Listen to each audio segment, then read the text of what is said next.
Ауа райының өзгеруіне байланысты елдегі өзгерістер. Ассалаумағалейкум, арнамыздың құрметті қымбаттылары. Егер осы хабарды сіз толық білгіңіз келсе, бейне астындағы лайк және подписаться таңбаларын басып, біздің арнамызға жазылуды ұмытпаңыз. Егер сіз жазылған болсаңыз, онда біз бастадық.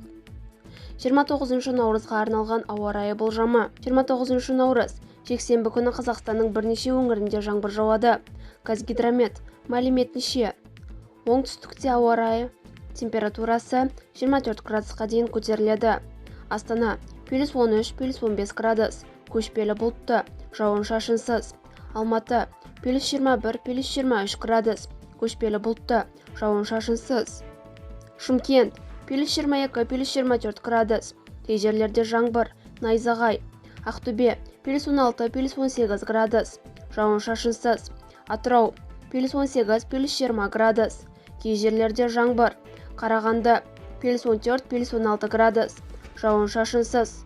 Қостанай +12, +14 градус, көшпелі бұлтты.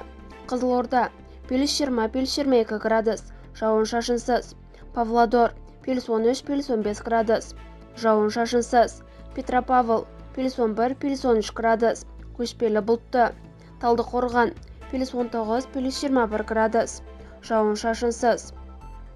Тараз +20, +22 градус, жауын-шашынсыз.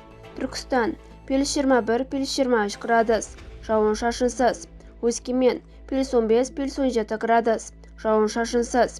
Семей +14, +16 градус, жауын-шашынсыз. Ақтау +19, +21 градус, жаңбыр мүмкін.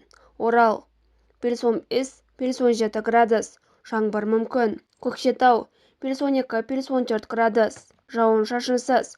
Жезқазған +15, +17 градус, жауын-шашынсыз. Қонаев +20, +22 градус, жауын-шашынсыз. Бізді бақылауды жалғастырыңыз.